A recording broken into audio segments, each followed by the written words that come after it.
Welcome to the Draftstars AFL show with Smatho and Roody.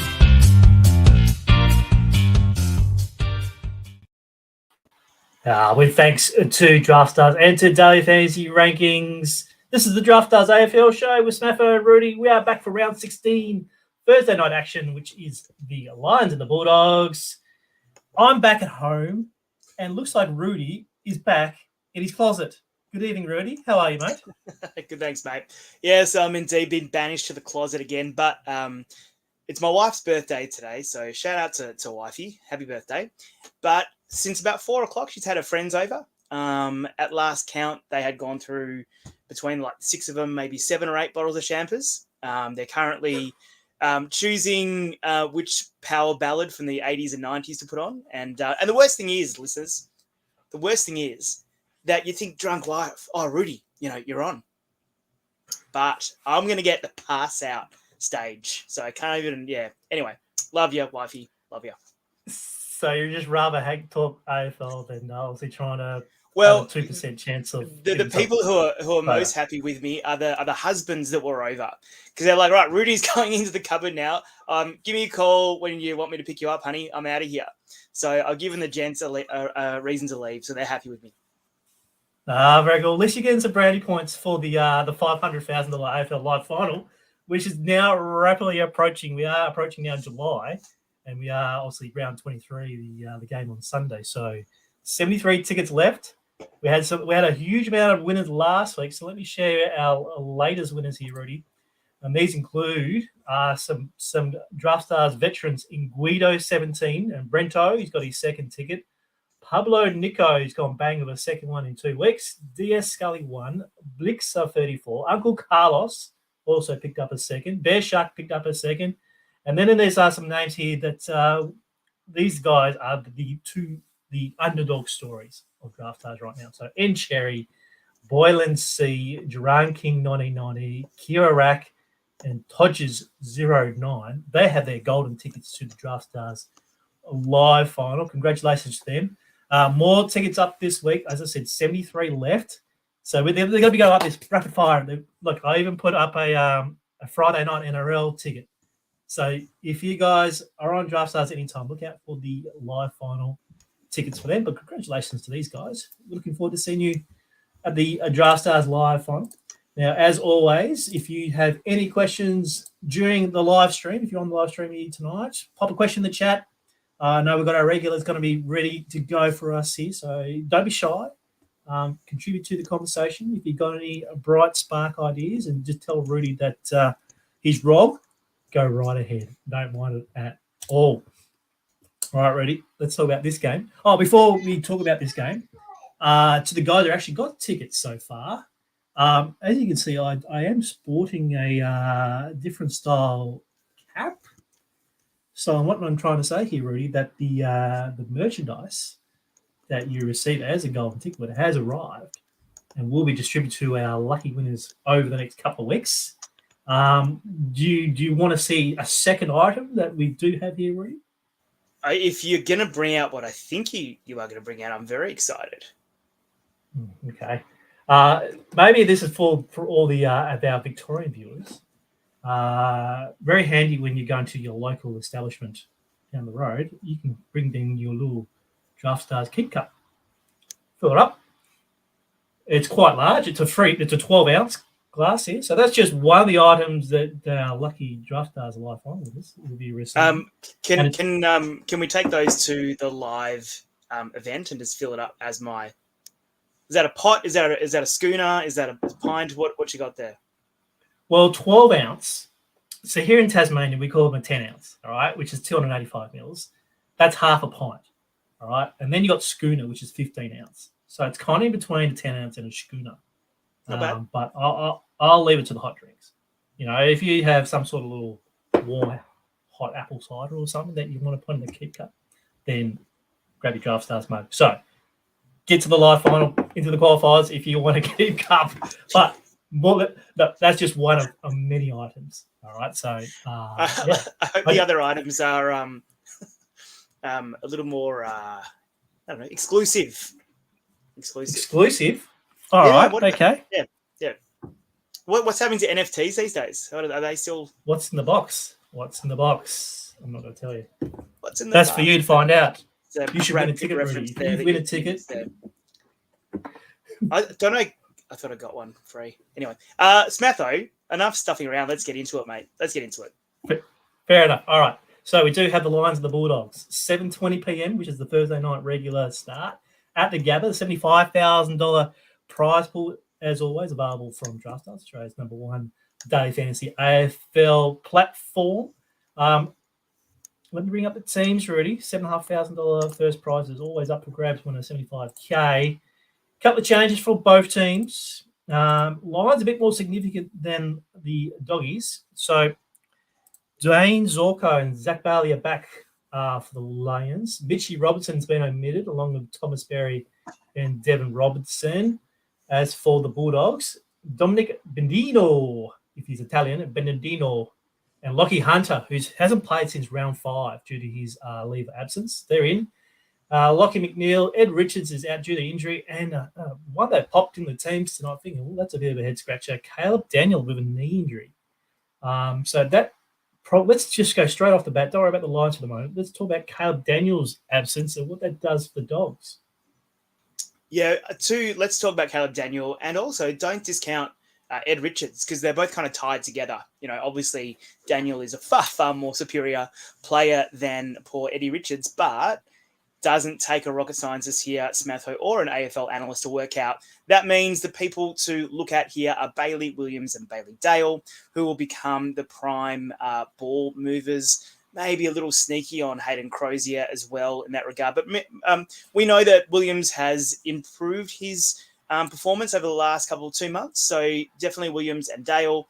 But don't be surprised to see Lockie Hunter also move just that one line back as well off the half-back flank.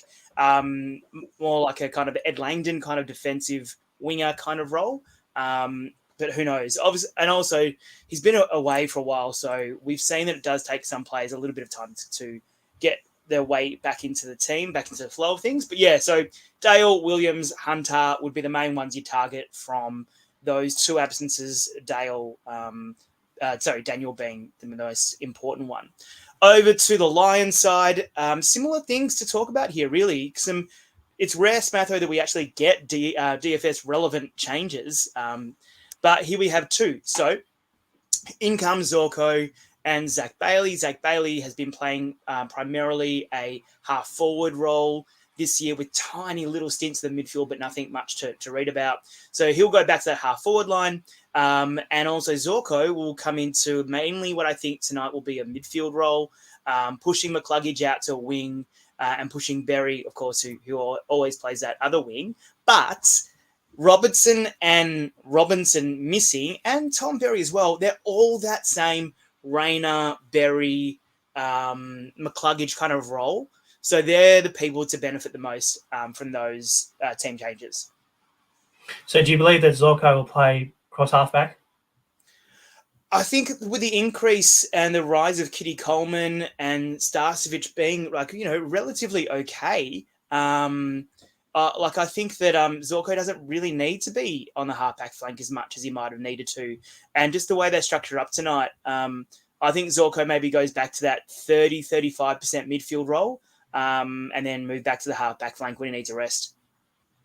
All right, fair enough. A couple of questions for you, Rudy. I want to take a couple of questions. King Kong is back in tonight, so he says g'day. He's also asking, why is JJ defender all of a sudden? And I do believe he's referring to Draftstars. So we get the positions as a statistical file from Champion Data and it has all the positions for them. And they quite regularly change them from week to week.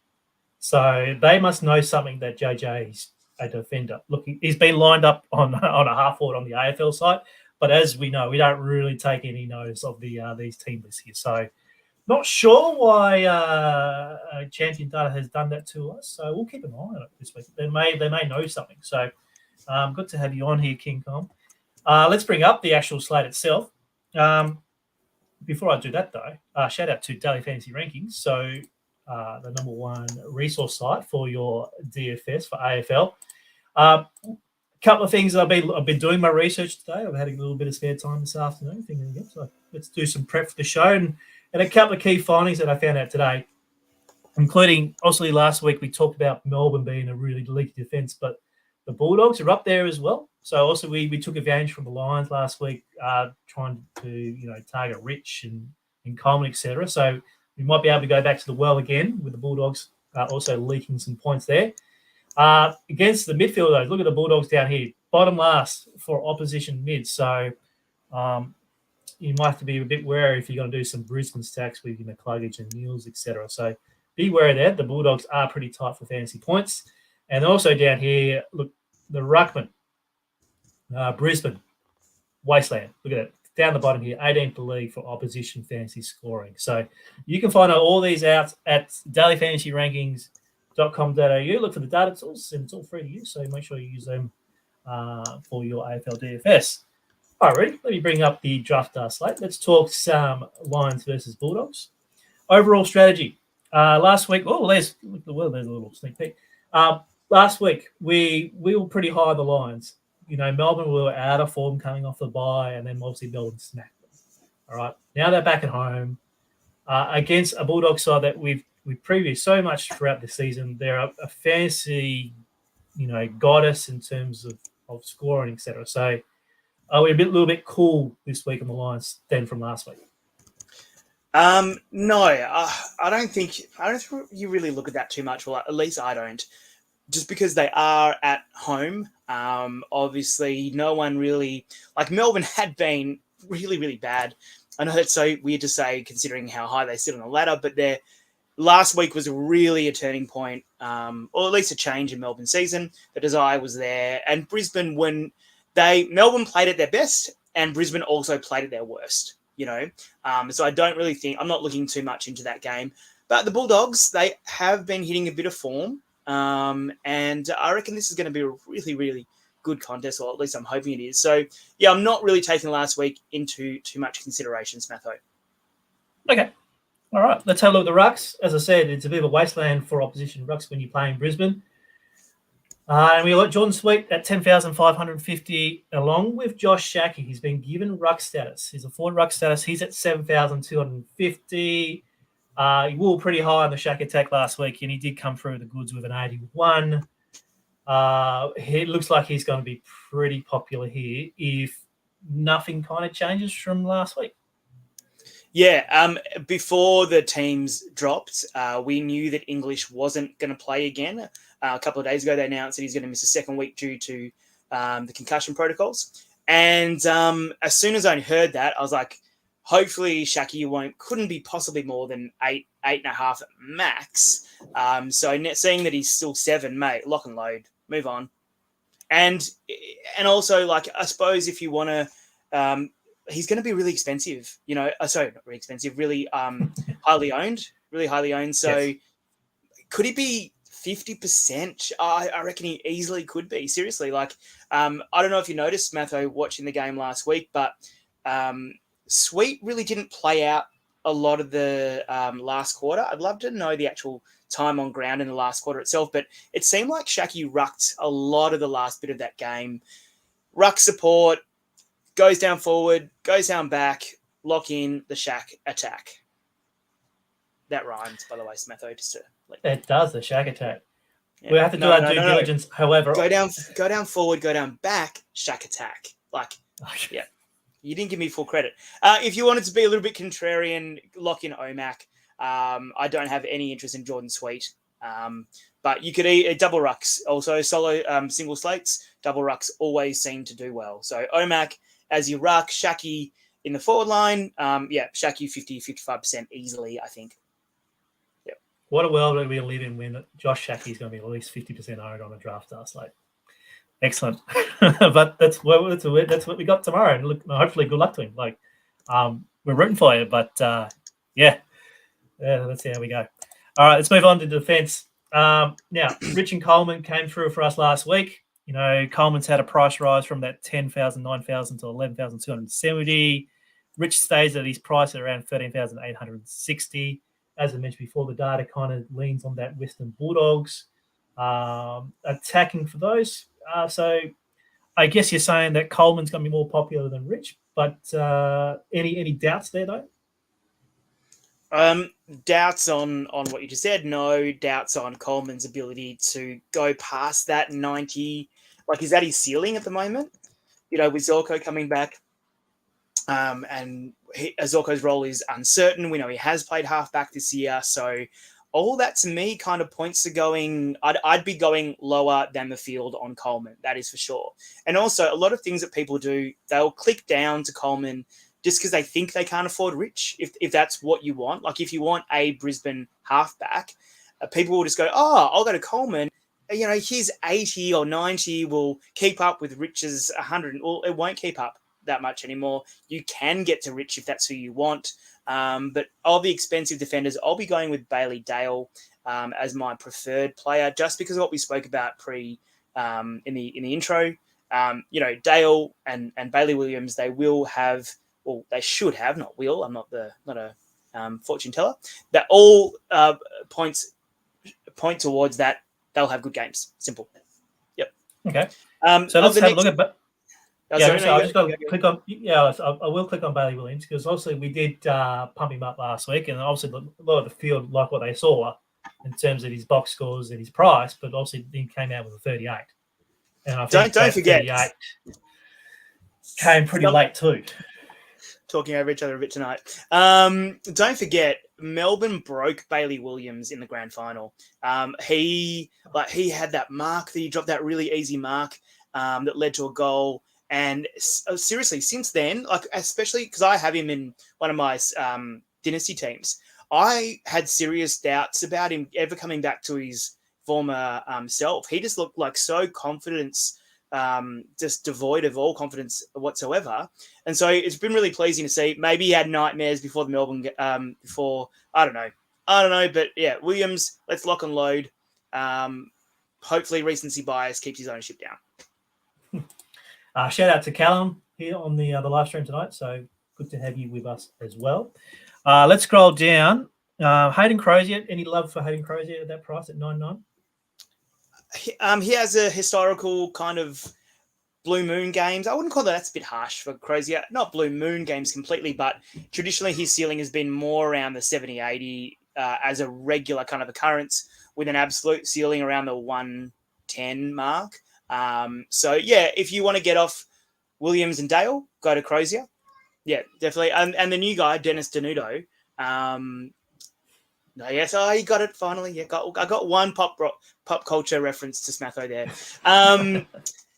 So he's more of he's an intercepting defender, like pretty big. I think it was in one of the other group chats today, Smatho, that apparently this is the tallest Bulldogs team we've had for a long time. So the kid will probably play intercepting. He can run a bit as well, but yeah, he's there for defensive security, I think, is where he should play. And then we go to our Brisbane kind of similar price players, Starcevich, Ainsworth, both did okay last week. Marcus Adams, apologies, listeners, he was an absolute bomb for me. So, there's no real revenge game narrative in AFL. So that's probably a skip for Marcus Adams. But go one down, Smatho. Jack, bring the pain. Had the role I thought he would have last week and did indeed return us value. I'm more than happy to go back to Jack again as a value option, and then look to spend that money well in my midfield. Any other of these 8 to 10s that you like? Not really, no. I would say Jack Payne was just a forward only last week. Now, obviously, we've been giving him the defensive versa, which gives you a bit of flexibility with that. But 8-1 seems like a great price. And if you want to run that, cheap Brisbane narrative against leaky Bulldogs, then I think, Payne is your key guy. All right, midfield time. Rolls Royce again with the Bulldogs here. So Dunkley, McRae, Bontempelli, Treloar, Liberatore, and now we've got Lockie Hunter. So there's the 6. All right. Who loses out with Hunter's kind of return? Is it like does Treloar go back to some sort of wing? Does Libba have to go up forward? Who loses CBA? What's happening here when Hunter? No one loses CBAs. Hunter hasn't been in the CBA rotation No. or at least in the main CBA rotation for a long time. I think this actually helps people like Libba, Treloar, maybe even Dunkley, who had been pushed to that kind of defensive wing role. I'd be really high on Dunkley, especially now that he's just around the same price as Macrae. And then Macrae, again, I mentioned this last week, but like if you watch him at the moment, he's just covering so much territory. He's an absolute freak of nature.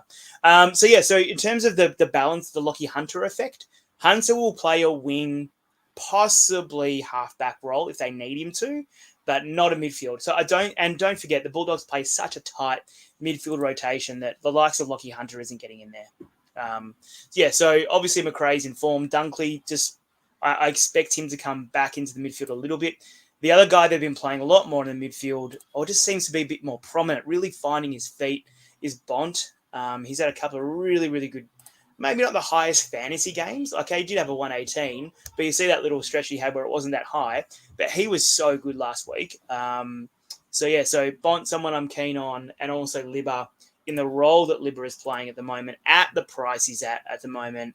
I think he'll be quite popular tomorrow night, Libba. And then let's see, if we go back up, we look at our Brisbane plays. Now, it's important to know that neither of these teams, Smatho, seems to ever really tag that much at all. They trust their key mids to go head-to-head and win their own ball.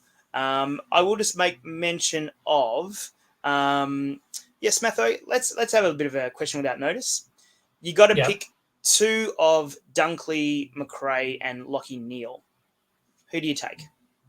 Well, you take Macrae and Neal. Macrae, Neal? Yeah. See, I'd be going Dunkley, Macrae. If I had to take two of them tomorrow night, I'd take Dunkley and Macrae over Lockie Neal. One impact we should talk about is the impact of Zorko on people person like Hugh McCluggage. Right, McCluggage. Obviously, I watched the game closely last week. He was an absolute beast. Seriously, when this guy learns to kick for goal, he will win a Brownlow medal. Like he is. Seriously, if he was in Melbourne, if he played for a Melbourne team, he would be the media darling. He's such a good player and just gets completely overlooked by Lockie Neal, who is in amazing form himself. But McCluggage, if they unleash him in the midfield again, he could have a really, really good game. But I think he will be quite highly owned just because he has had a really a good little stretch over the last couple of weeks. And then who else to talk about? Lions, is that shoulder or arm that he came off with okay? I'd probably steer away from Lions today. And then we go down to our lower rung. Smatho, who takes your eye on this? I know you were talking about Lockie Hunter pre-show. Are you brave enough to put him into your team? Yeah, I'm pretty brave enough. Straight away. I think at 11-8. Obviously, he's come back with some good form in the VFL, getting multiple touches there. I think they'll put him in a bruise-free role outside that mid square there. So that could be right for fantasy. Sure, the Gabba can be, the wings can be a little bit torturous, but I think just 11-8. Rudy, I want to go back to our couple of comments here. They're starting to line up here, so I want to get to them. Let's talk about Macrae. Macrae, 146 last time these two played each other. You can't ignore that. I was going to ask you, is that 97 not enough from last week at that price? No, it's not. Not at that price, and not in this game where there are so many other high. Like if you miss Macrae and one of the other high price players actually scores, then no, it's not enough. But then again, what we saw for most of last week's single slates is that you don't necessarily need to have all of the top price players to win. More of an even spread won the titles both of those games. But Macrae, Kong, it's an interesting point you bring up about looking at scores against teams. I don't know, Smatho, that's something that we do look in some other sports. Do you think that is an important thing to look at in AFL? Like I if would McRae always towels up the Lions, do you go, yep, he's going to do it again? Well, the brain is a simple organ, really. If you see a guy who does well against a team, you'd rather play him than a guy who doesn't do so well. All right. Of course, there are factors in terms of, was this guy injured last time? Like you saw that when you saw with Lions. Sure, you can go dig into his scores and go, okay, why is that 42? Because that was an injury. He's carrying an injury. But as time goes on and we look at historical data, your brain wants to get reassurance that if you're going to pick this guy, you want factors lined up to say, yep, great history, et cetera, great form, et cetera. I'll pick him. You want confidence, because you're putting your hard-earned money on these guys to perform. So, yeah, I'm a simple kind of strategy in terms of that, but sometimes you just want reassurance that these guys can perform, and they do have that particular ceiling, not season. I'd just say, Kong, I'd say one thing about that is looking at historical ceilings against teams. Just be aware of factors like where they play last time. If you really want to validate your data, who was in the team? Was that a game that McRae played without Bont or without Treloar? Was his role slightly different? So I think that in other sports like NBA and NFL, you can really target those kind of things, those kind of narratives. In AFL, there are so many different factors. 22 other blokes need to be considered, the ground, the weather, what time of the year was it? Were they coming into finals and he had to win, so he had to get the ball. There's just so much to talk about. So just be careful. If you're looking at that stuff, it's not a no. It's not a, ignore that. Like Smatho said, you have to take it into consideration. Just be wary. That's all I'd say. Yeah. Shout out to Elliot. He's on the stream tonight. Says Neil started like a house on fire and then got tagged out of it. Bounce back game, in my opinion. It's going to cost you 16,610, which you're going to overlook the rest of the options. Possibly, a low ownership kind of play, not 40-50% that we're used to locking in. You might just get him at a 30-35%, which I'd be comfortable with that. Obviously, if you want to go 100% on him, if you're playing 5 to 10 teams, good luck to you.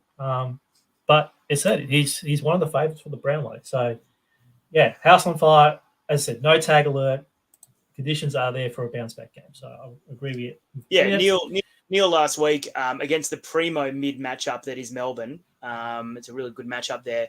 He was awesome. And then they pulled a move that we have not seen since maybe 2020, I reckon, or 20, which was James Harms went and tagged Lachie Neale. The Dogs simply won't do that. Like, I just can't see that happening. It's not Bevo's way of doing things traditionally. Yep. Another question without notice here for you from Dylan. Dylan asks, Dogs aren't retreat handballing as much, and from a disposal perspective, the way we're playing does allow 3 to 5 to get to 26, 27 plus more so than 1 out of 2, 30 plus. Thoughts on Dylan's comments there? Yeah, I mean, look, I'm not as down with Bulldogs' actual strategy. The game that I see them playing is that midfield move forward game where they've got players around the ball. There always seems to be someone running through on the side of someone in the Dogs. They're really trying to move the ball quickly because the deficiency they're trying to make up for with that strategy is they're kicking inside 50, which is just shocking at the moment. Again, they're trying to put the ball on top of Norton's head and ask for a miracle, or even Jamara, who was moving pretty well last week, I've got to say. Shout out to the former number one. Dylan, in answer to your question, I haven't noticed that. You're probably right. I don't look in any single slate, and especially with something like this, we expect to see multiple 130 scores. And the reality is that just doesn't happen much at all in any game. Whether it's a single slate, multiple games, it's very rare you see multiple players these days get above 120s. And Dylan seems to be correct. Territory game pressure inside 50, allowed defenders to step her horrific 1-on-1. Yeah. Very good, Dylan. Very observant. Coming back to Elliot, he loves Neil. He's going to lock and load, boys. So shout out to Elliot on there. All right, let's move on. We've got to get to the rest of the midfielders here. I know you want to say something, but we need to highlight some guys that you have to probably have in your midfield because you can't spend all the cash on these top blokes. You end up only picking 1 or 2 of them. So Jared Berry, 11,300. This looks like he's going to suck a few in at that particular price. What are your thoughts on Jared? Yeah, I'm one of them, Smatho. I'm definitely one of them, especially if people like you are so interested in Lockie Hunter. And he said before, Lockie Hunter, that price, got to step him up. Dude, that's what Lockie Hunter's price has been for probably the last season. He was more expensive when he was more of a midfielder. Now he's in some wingers, some people, the wing role suits them and suits their fantasy relevance, not Lockie. Lockie Hunter's scores gone down since he's moved out of the midfield, so I'm not going to be sucked in by a Hunter. I do like Jared Berry, but if you keep scrolling, I'm going to throw some interesting options at you.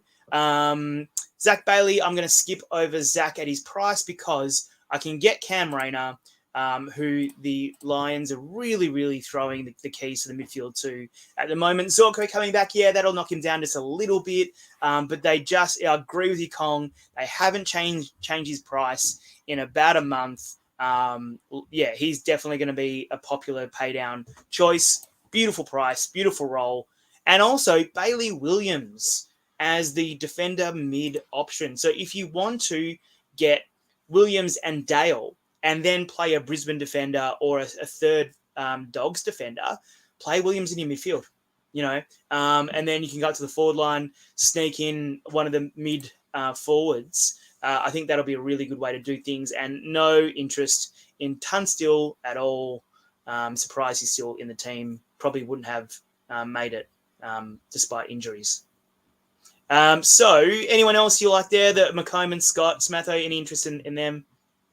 Nah, I'm just hurt that you like Berry over Hunter. Anyway, let's move on to obviously the forwards. Also, your top four selections are midfield available. So let's scroll down to our key forward here in Aaron Norton. 10,870. Look, those scores are great. For a key forward, he's back-to-back 81s. There's a low point of 63 there on the 3rd of June, but nothing below, 74 in the last 7 out of the last 8 weeks. So, thoughts on the astronaut? Like him as a player, don't like him tonight, essentially. Can't see like even when Melbourne Melbourne's forwards did play well last week. It was more just because like hazard entries rather than directed entries. I still really like Brisbane's back line, the key backs at least. I think that Norton and Harris Andrews is a really great matchup. I'm not interested in Norton tonight at all. All right, key forwards for the Lions include Charlie Cameron, Lincoln McCarthy, and Joe Danaher. We asked last week, Bulldogs key forwards is a thing. You screamed to me on my little DM saying, yes, it is a thing. Look at what's happening here with the Bombers. But anyway, thoughts on these guys? Cameron, McCarthy, Danaher. Keen. Sorry. I'll backtrack just a little bit. Key forwards against the Dogs is indeed a thing. Just last week, it was Bulldogs versus Hawthorn. And what happened to the Hawks? They got out to a flyer. Mitchy Lewis, I thought, so for those people who aren't aware of the draft history, Smatho, they drafted Mitch Lewis in the same year where they said goodbye to Sam Mitchell and Jordan Lewis. So when they drafted Mitch Lewis, the football world thought it was some kind of joke, and they took him really late. So seriously, I thought they were simply taking the piss with a late pick, and they didn't know anything about this kid. Like, Mitchell, I've got to take him.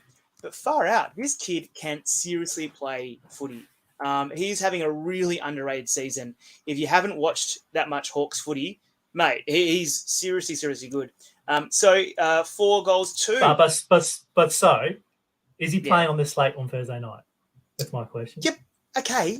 No, shut up, Smatho. All right. I did ask Smatho to wind me back. I have been drinking with the women, not the champagne they've been on. Anyway, yes, I am looking at Joe Danaher.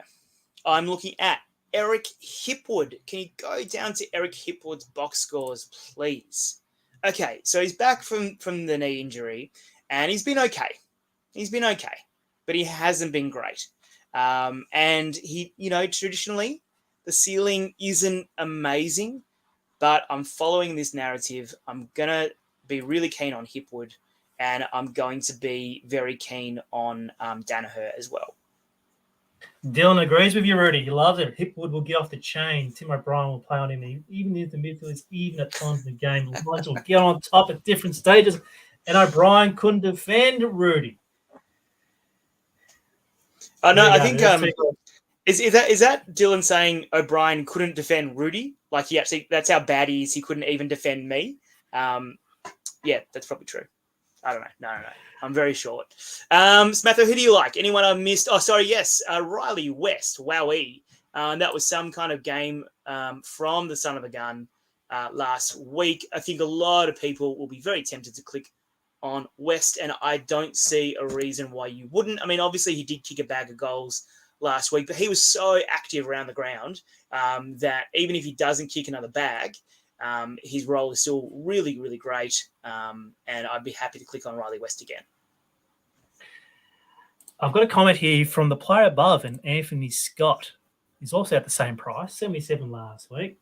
King Kong Leipzig, Scott in play on the wing, especially this week. Thoughts on that?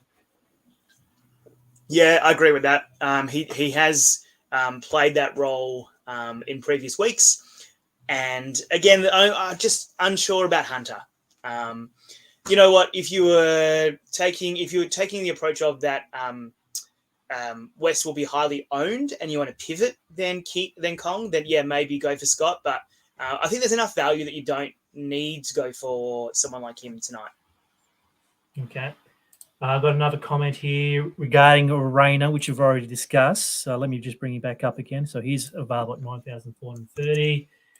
Dylan suggests that Lions win. Rayner terrible in losses. Icing on cake player who plays well and wins. Goal or two and 18 touches gets you 80. We'll get more touches than Bailey Williams rods. So there's some comments about Cam Rayner. Also, more comments here against Cody Waitman. Obviously, 7,380. No one went near him last week after his elbow injury. And look what happened. He only had, 2 disposals? No, even 1. Obviously, he will bounce back from that. How much of a bounce back for Cody, though? You know what? He's one of those players who can just do nothing like he did last week or go nuts like he did the week before in 2 quarters, So, yeah, he's a GPP flyer. Not someone I usually like to play just because I really don't like him. Him and Ginnivan, the bloody stages, I can't stand either of them. Big Rudy on the piss. We love to see it. Why am I not on piss? That's the question I should be asking myself. Now, I do have a question on my notes here, and it's the player right down the bottom here at $6,000. The debutant, Dominic Benedito, if you're Italian. Any intel on Dominic, please? Is he a plug and play at 6K? He looks like a sizable character from the. Oh, he's a lump of a lad. He's like, 193, 90 odd kegs. Like, he's a big kid. But like I said, I'll be clear, I don't know a lot about him. For what I have read on the old draft kind of profiles, more of an intercepting defender. Maybe one of the Bulldogs fans could tell us where he's been playing in the VFL. But I don't see how maybe they swing both Shaki and Dennis Denudo around, because they're going to line up with Jamara and Norton in the forward line as the key forwards. So, yeah, does he go forward? I wouldn't be keen on him. A lot of people plug and play the 6K players. There is no reason to go that low this week. And if he does do well, I can't see his ceiling is going to kill you, to be honest. Very good. Some last comments before we get into your team of the week. King Kong also said that arm is cooked for Cody. Dylan has come with the hashtag wing stats. Traditionally don't score high at the Gabba, weren't real crazy stats, but only in big wins do wingers score inside mids, high half forwards, and half back are the one to go with. So thank you for that particular advice. And then obviously here's Dylan again with your Dogs Mafia stat. Is a winger / halfback, half forward, a pure Bevo love child. He's average, bit around for a bit. Shocking early VFL this year. Okay, last fall gets a game. Bevo style. Don't touch him. Thank you, Dylan.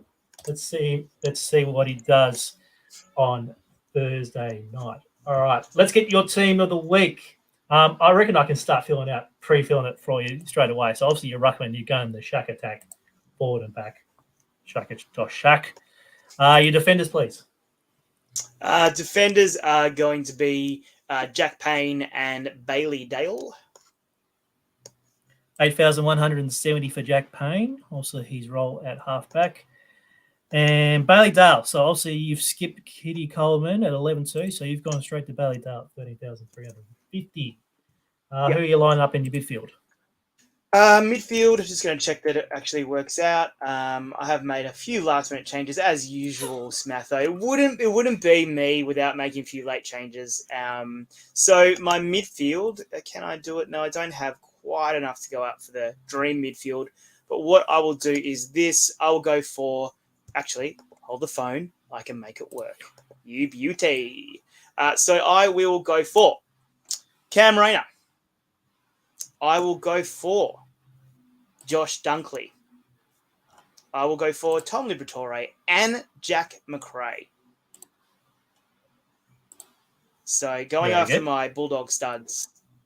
And then in the forward line, I will go Eric Hipwood and Riley West, please. Couldn't afford much else. That leaves you $580. So there you go. The other thing... Yes, the other thing you could do is if you get rid of one of McRae or Dunkley, chuck in someone it's like to go down a bit, Smatho, chuck in like a Berry or a Hunter, then you have enough money to mix up in your forward line, get off. No, leave Rayner in there. Leave Rayner. He can stay. Oh. He can stay. Oh, no, what do you want to do? You do you, Smatho. Here goes McCluggage. Yeah. Libra McRae versus Barry McCluggage. That looks a nice looking team there for us as well. Yeah.